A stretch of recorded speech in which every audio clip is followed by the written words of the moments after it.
Hey guys, Aaron here again today in the garage. I have another project for my 1998 Porsche Boxster 986. I got a little package from Rennline in the mail the other day. I picked up some wheel studs. So here they are. I'm going to install these on the car today. The box is just the nuts that go on them. I'll make sure that I have a link to this kit in the description of this video. So Rennline sells these in 3 different lengths. I got the longest one, the 60 millimeters, because I added some wheel spacers on my car. If you haven't seen the video, here is a link to that. Rennline is very helpful in helping you figure out what size to get. For me, since I have 15 and 20 millimeter spacers, they suggested going with the 60 millimeter longest studs. And since I have the OEM 17-inch turbo twist wheels, I have these rounded lug nuts. When I got the spacers, it was before I had painted my wheels, and I got these chrome ones because they matched better at the time, but now they definitely don't, so I got the black studs. First thing I have to do is take the wheels off, so if you guys have never seen a QuickJack, I highly recommend checking them out. You just push a button and you get your car to go up.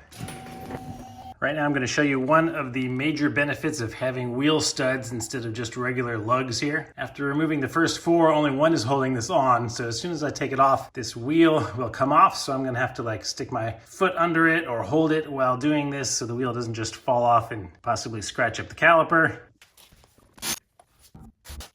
So obviously not a really big deal, but when I go to put it back on, the car does come with a centering screw in your toolkit. If you still have it, there's something you can screw in to help you align it with the hole to put it back on. Otherwise, you have to hold it there, maneuver it around, try to line the holes in the wheels up with these while getting one of these started. So it's just kind of cumbersome. But at the end of this, you'll see how much easier it is with wheel studs. The kit from Rennline comes with 10 of these, 5 for each wheel. And you'll see that there are 2 sides. One is the side that screws into your hub. The other side, you're gonna use a hex head 5mm socket to attach these. So this part is as easy as it looks. You're gonna attach these by screwing this end into the holes. Now, while I'm doing this, I should mention that you can use Loctite 272 on the threaded end that you're screwing into it, but they say that any lesser Loctite will actually melt and act as a lubricant so that these could slide out instead of holding them in. So I just use no Loctite on them.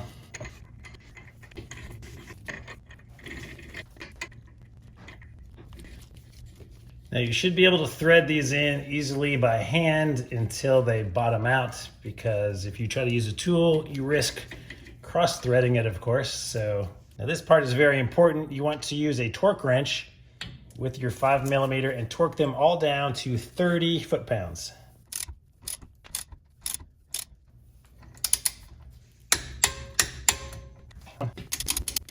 So torque them all down.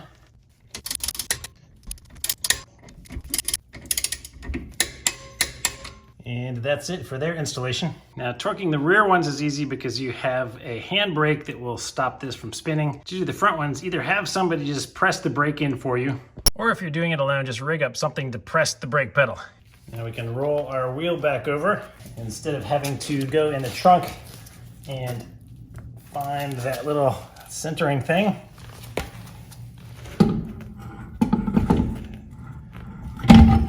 just lift it up, slide it right over the studs. You don't have to worry about getting anything screwed in and getting the thread started while you're still holding the wheel. Now you just take the nuts. There's only one way to do it. You'll figure it out really fast if you put them on the wrong way. You put the curved side in so that your socket can grab onto this. And of course, hand thread to get it started. These nuts are the stock 19mm. I'm just going to use this to get them on faster. All right, next step is to lower the vehicle back down so that the wheel is touching the ground. Final step, back to the torque wrench at 96 foot-pounds.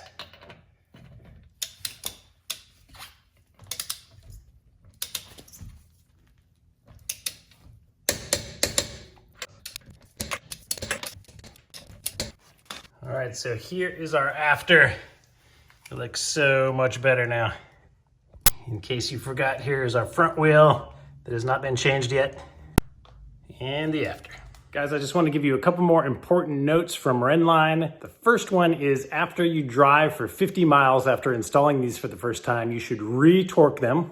And another important thing about wheel studs in general is you should never torque them when they are hot. So torque them before you start driving. And if you take them to a track DE event, never torque them after a hot lap because the metal will have stretched, you will over tighten them and then they can snap on you or just seize up so freaking hard that you're not gonna be able to get them off very easily. And speaking of those things, these are a wear item. So if you use them a lot on track, they say that they should be replaced about every year. If you're just using them for the street, they'll be fine for a few years, but they do not last indefinitely. So keep that in mind. All right, guys, that's it. Hope you found this video helpful. If you did, please give it a thumbs up, subscribe to the channel, and there will be more content coming.